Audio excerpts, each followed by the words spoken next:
remember I walked by, I think I was giving like the food or something, and he literally tried to smack my butt.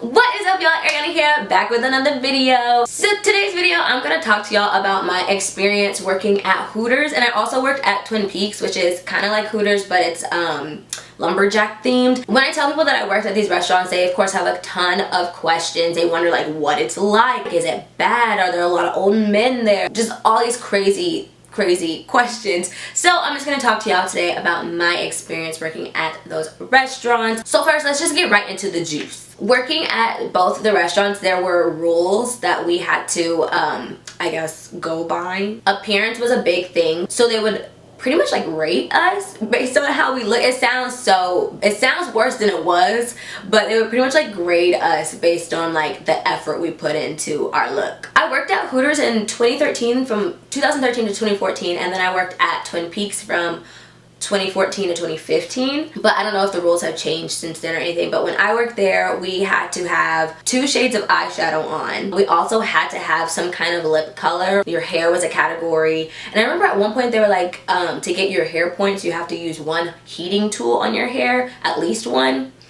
I used a blow dryer.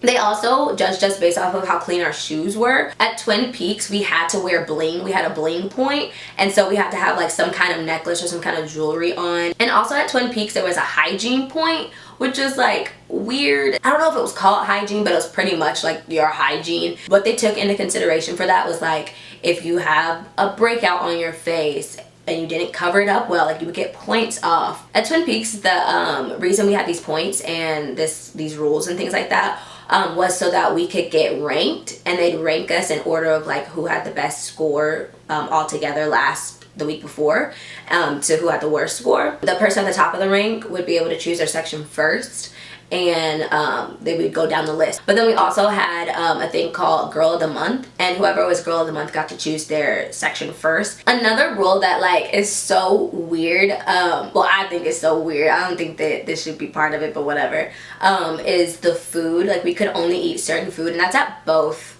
restaurants. They give the waiters like us a certain menu to eat from, and we're not supposed to eat from the regular menu. But they weren't as strict at Hooters. On the menu it was like steamed shrimp and like salads and soups and like things like that. At the wing place, I would be getting my wings. I'm like, you know what, let me get me some wings. At Twin Peaks, though, they were a lot more strict. If they caught us eating real food at Twin Peaks, then we would get points off of our score. So a lot of the girls that had a lower ranking would get caught eating the real food. But we'd be so hungry, especially when you work like a double shift. You'd be so hungry, and that little chicken wrap is not gonna do it. You need some substance. A question that I get a lot when I tell people that I worked at Hooters was, what were the people like? Were there a lot of old men and things like that? The location that I worked at had a good variety of people. It's a regular restaurant. People get this weird perception of what a Hooters girl is, and that's not it at all. We're waitresses. We were waitresses. Now, there were some people that came in that were like kind of entitled, or they had this idea of like what a Hooters girl or a Twin Peaks girl was. I remember one particular incident. There was this party, I think this guy was like maybe his bachelor party or something like that, and they were about to go out, but they stopped to eat first, but you could tell they had been drinking. But there was this one guy who was so obnoxious. He was so obnoxious, and I remember I was like, he seems a little drunk, but let me just get this money. Let's get this shmoney. Let's get this bread. At one point he kept calling me baby, and I was just like so weird, because that's not what people do there. Like it's not I remember I walked by, I think I was giving like the food or something, and he literally tried to smack my butt, and I think I like moved out the way, or if he hit it, I hit his like hand so fast that I didn't feel it, but I literally like smacked his hand out the way, and I looked at him and I pointed at him like, you know, they say this is your power box. I use my power box, and I looked at him and I said, I don't know where you think you are, but this is the wrong place. If you want to touch on girls, then you need to go to a brothel or something, but this is a restaurant. This is a family place. There's children over there, and you don't touch me. And he was like, oh, I'm so sorry, I'm so sorry. And his friends were like so apologetic, and then my manager was so mad. He was like, do you want me to kick him out? And I was just like, well, let me get this money. If he does anything again, I'll let you know. But let's get this bread. I think I got a good tip from them because I was like, this better be a good tip. This better be worth it. This man touched me. But yeah, that was an incident where I had to put that man in his place. Another question I get asked a lot about working at Hooters and Twin Peaks was, what's my biggest tip, or what was my biggest tip? And I don't remember this guy's name, but I remember both encounters I had with him. So the first time that I met the guy, he came in with a girl who actually worked at another restaurant. That's what they call it, like Hooters Twin Peaks. And I think he was one of her regulars, and so they just came to Hooters to grab drinks and I guess some appetizers and stuff like that at the end of the night. So they were sat in my section and I was already cut, and I was just finishing up my duties. So whoever was taking over my section, I think she was like super busy or swamped or something like that. So I ended up getting their drinks for them, and I was just like, hey, like, I'll get your drinks. I won't be your server because I'm actually cut for the night, but I can take y'all's order and blah blah blah, we'll be right with you. And the guy was like, oh man, I really want you to be our server. And the girl was like, yeah, you're so nice, you're so pretty. I was like, oh my gosh, oh my gosh, stop. But they were just so sweet. And so I was like, oh, I wish I could, but like I'm already like cut and da da da. I was like, but I got your drinks. And so I brought them their drinks, and he literally just gave me a $20 tip for their drinks. And I was like, okay, thank you so much. And so he asked me my name, and I was like, oh, my name's Arianna. And he was like, okay, well, next time I come back, I'm gonna come sit with you and da da da da. And I was like, okay, cool. I want to say like maybe like a couple of weeks, maybe 1 or 2 weeks passed, and he came back, and of course he remembered my name, and he asked to sit in my section. And he was really cool, like not creepy at all. And he was just like, a lot of the people, especially like the guys that come in by themselves, just want someone to talk to. They just love holding conversation and stuff, and that's what we're there for, just make everyone feel at home, feel welcome, and enjoy a good meal. So of course I was talking and chatting with him, whatever, and he was telling me that about his girl, like he was in a relationship. He's telling me about his girlfriend, and his girlfriend worked at, I think, another Hooters or something like that. And he was talking about how they're about to get really serious, and he thinks they're gonna like move in together, but since she met him at work, that she kind of feels uncomfortable with him going to like other Hooters and stuff like that. And he was like, yeah, so I may not be in here like a lot, but like it's okay. And what happened? He asked me a question. I don't remember the question, but he was like, I'll give you $100 if you know the answer to this question. And I don't remember the question, but I remember that I got it right. And I thought he was kidding. I really thought he was kidding. Like, you know how people are like people on Twitter all the time are like, $100 for anybody that doesn't have a die tag. I be responding to all those people, and they never give me $100. Someone was like, $100 or $500 for someone who didn't do a 2018 recap on their story. I said, I didn't. Where's my $500? They didn't give me my money. Can I like sue? Is that false advertising? I don't know. But run me my check. Anyway, I thought he was kidding, but he wasn't. He ended up giving me a $100 bill. I was like, so I'm thinking like, that's my tip. Like, that was amazing. That's one of the biggest tips I've gotten. And then he orders just literally 1 beer and 1 sandwich. He wasn't even there that long. He literally ordered, I think, a burger and a beer. So then he ends up, you know, leaving. He finishes up all that good stuff. I tap him out or whatever. He leaves. I go get that receipt. He left me another $75 tip. And so this man comes in just to chat, $175 tip. I was shook. I was so grateful. I was like, but I never saw him again because I guess he got serious with his girlfriend and he couldn't come back to like a Hooters and stuff. I don't know, but I just know I'm grateful for that $175 tip. It's the biggest tip I've ever gotten in my life. He had a beer and a sandwich, and that was it. So that was probably like my best experience there, I guess, or like the best tip or whatever. I had so many fun times and stuff like that. But I do have like a worst experience story, but I think I might make that a separate story time because this video is already like super long. I think this man was on drugs and he worked there, so it was crazy. And now lastly, the last question that I get the most when I tell people about working at Hooters and Twin Peaks was, why did I quit? Okay, so I'm not trying to judge anyone, put anyone down at all. This is just the situation that happened when I was working at Hooters. So we got this new manager. She seemed so nice in the beginning, but she was a former Hooters girl. I don't know what was going on in here, but it was like a little bit of like insecurities mixed in with some other stuff. I don't know. but she just wasn't the best to be around. She would try and start drama with the other managers and like start drama with the girls, and we had like a foolproof, like we were fine before she came along. But then there was just like a lot of drama, a lot of extraness, and then I found out that I had actually been training girls, like literally training girls, and I even recruited a few girls, and I was supposed to get like an extra bonus for recruiting them, and I was supposed to get paid extra for training. I trained about 7 or 8 girls and never got paid for it, never got paid. And when I asked about it, they were like, well, you get food. I said, food? Y'all trying to pay me in food? I don't come here for food, I come here for money. I was so mad. I was so livid to find out that I was supposed to be getting paid for 8 girls. Like literally when you're training, your tips go down just a little bit because you have somebody following you around the whole time. You can't just be your normal bubbly self. You have to like introduce this person. It's so awkward, especially when it's like their first day and they're like nervous and acting weird, and so your tips take a hit. And to find out I was supposed to be getting paid extra and all they did was give me a free meal, a sandwich. I'm losing out on money and you want to give me a sandwich? I can go to McDonald's and get a sandwich for $1. I don't want this sandwich. I don't want these extra wings. I have ways to get wings for free. The kitchen guys hooked me up. I couldn't care less about a free meal. I wanted my money. So on top of finding out that they weren't paying me right and this new manager coming in with like just a bunch of drama and a bunch of craziness, I don't remember exactly what happened, but I remember like asking her about the training pay, and she kind of had an attitude, and right then at that moment I realized, I was like, I'm not coming back.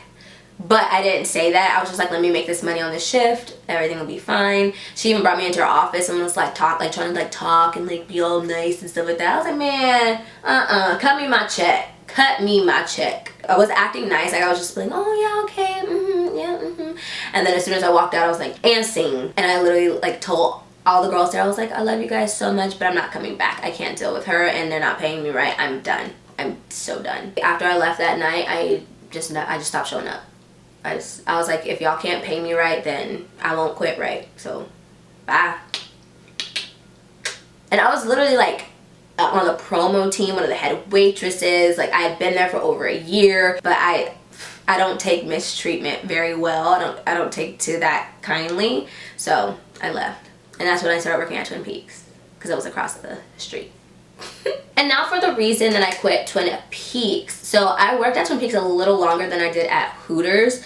I worked for about like a year and a half there, and it was pretty cool. I liked the girls. I think working at Hooters was a little bit more fun. I don't know why. I guess because they weren't as strict on the rules at Hooters as they were on Twin Peaks. Like I said earlier, like you literally couldn't eat real food, and if you did, you got points off. But I remember I was already kind of upset because I had one girl of the month, but my month they decided to share with 2 girls, so I didn't even get like a month of my own like everybody else did.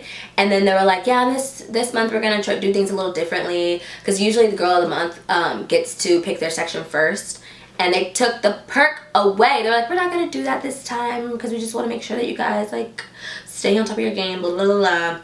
And I was like, oh man, like that sucks, like whatever. But I didn't like say anything about it. I was just like, dang, like whatever. I'll share my girl of the month and not get to pick my section first because they're not doing it anymore at all. But then the next month, when they picked a new girl of the month, they put the perk back. They literally were like, okay, we're gonna bring it back, da da da. I said, wait a minute, y'all didn't do this for me. I was girl of the month last month and y'all were like, no, you don't get to pick your section first. Because the thing is, when you pick your section, like there are certain sections that make a lot of money. There are certain sections that people don't really like to sit in. There's like one that's like right by the kitchen that when the host would try and take people there, they'd be like, oh no, can I sit over there or can I sit somewhere else? So you would try not to get that section. Then also too, if you were trying to do something, like if you were working that night but you wanted to get off early because you had plans, then you would want to get a section that's going to be a first cut section. But if you can't choose your section first, then you just get the leftovers. And I didn't have to choose last or anything. Like I didn't have a bad ranking, but I was just like, what's the point of being girl of the month if you can't even pick your section first and be able to have the best section. If I was the best girl on the staff that month, then I should be able to have the best section in the restaurant. So I was like, y'all playing games. Y'all playing games. And so one day I just didn't show up. This is bad. Don't follow my example, y'all. This is me putting my foot down. But I was mad because I think it was Valentine's Day, and they hadn't given me the girl of the month thing, and I requested off, because this is when I was still with my ex, and I requested off, and they still scheduled me.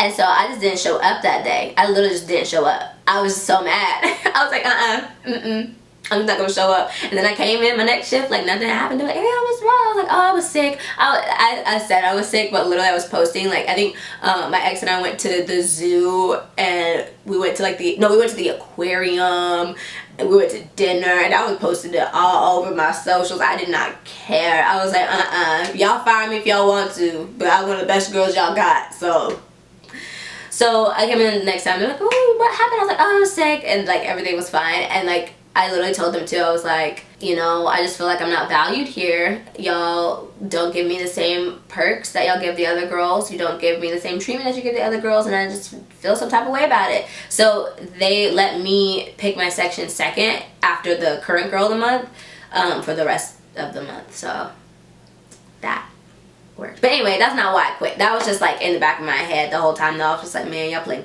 games. So anyway, fast forward.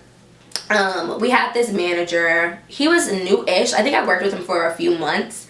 But he was like the original manager. Like he like opened up that restaurant and stuff like that.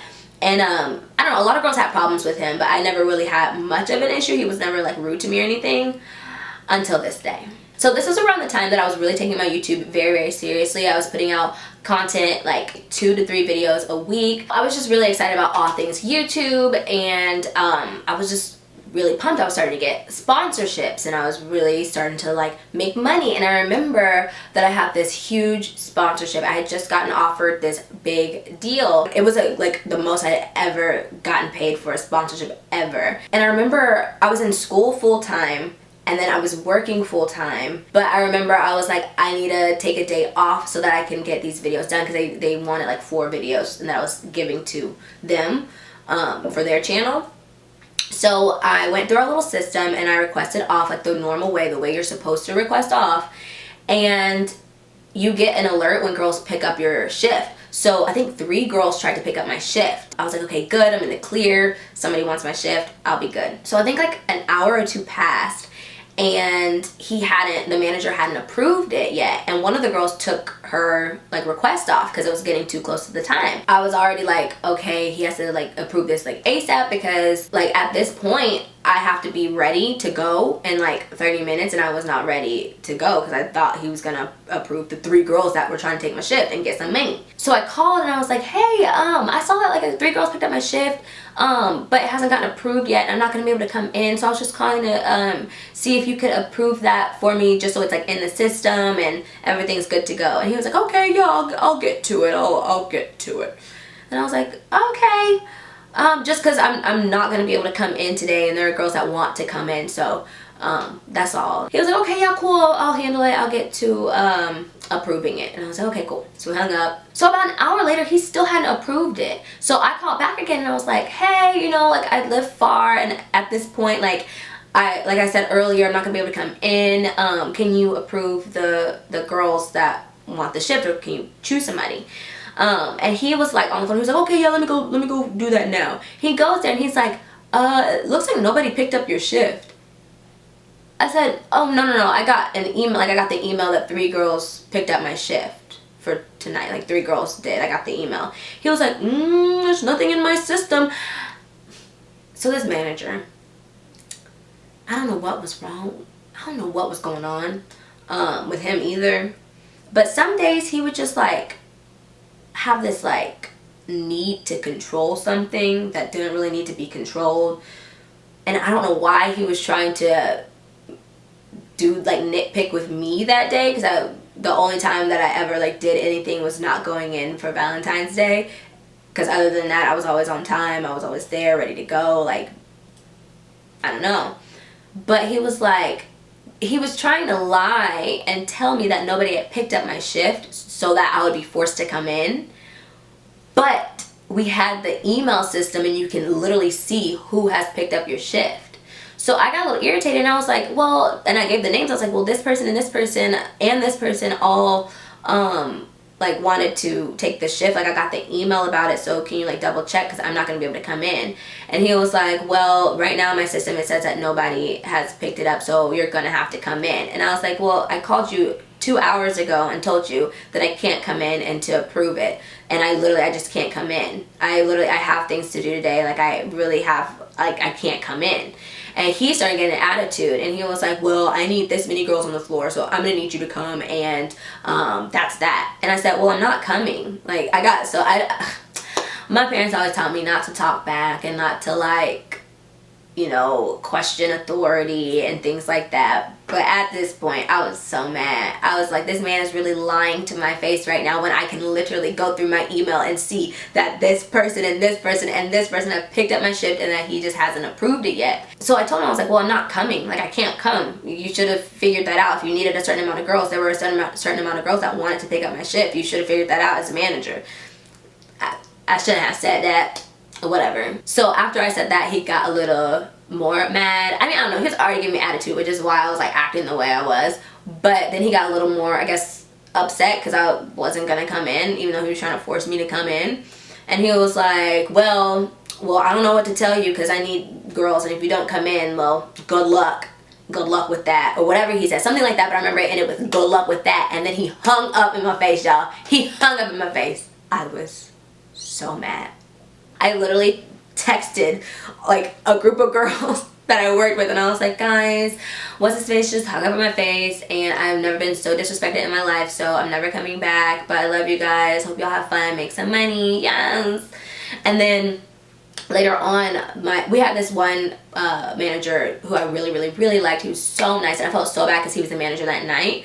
But I literally could not, I had to finish, like I had a deadline for these videos, and the amount that I was going to get for these videos was like a week's worth of work. So I was like, one day off, like just one day off was all I needed, and I did it the right way. And there were people that wanted to take the shift, and he just was being, I don't know what he was being, and wouldn't approve it, like for no reason. But then anyway, so I felt bad because I really liked the manager that was working that night, but I literally could not go in. So he called like multiple times, and he was like the girls were texting me, they're like, he really wants you to come, like they're so sorry, they don't want you to quit, they want you, like whatever you want, like come back. But I was just so mad at this point, and I couldn't come, like I literally couldn't go into work. That's the whole point. I had to take off because I had to get these videos done, to get this money, to get this bread. I was like, why didn't y'all just approve it? That's all you had to do, was just approve the shift.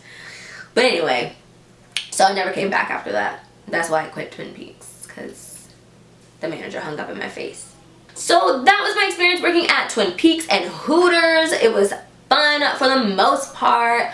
Just dealing with crazy management was the reason why I had to leave both places. Now it is time for our comment shout out. I'm still trying to decide like what our name is, because I don't really know yet. Like we had a couple suggestions in the last video. And this video shout out goes to Charlie G, who said hashtag notification squad. P.S. I love the name Airy Babes for the squad name. Oh, my Airy Babies.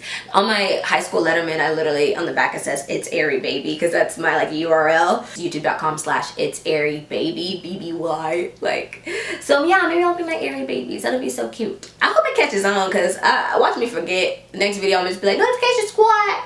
Whatever, I'm gonna try and remember. Airy Babies, let me know that you're an Airy Baby down below, and that you have those notifications turned on. That's what an Airy Baby is. Y'all got the notifications turned on. Make sure to give this video a big thumbs up if you want to hear my craziest, like worst experience working at Hooters. Then I'll make a totally separate story time for that. But yeah, thank you guys so much for watching. Don't forget to subscribe if you haven't already, and I'll see you guys in my next video. Bye.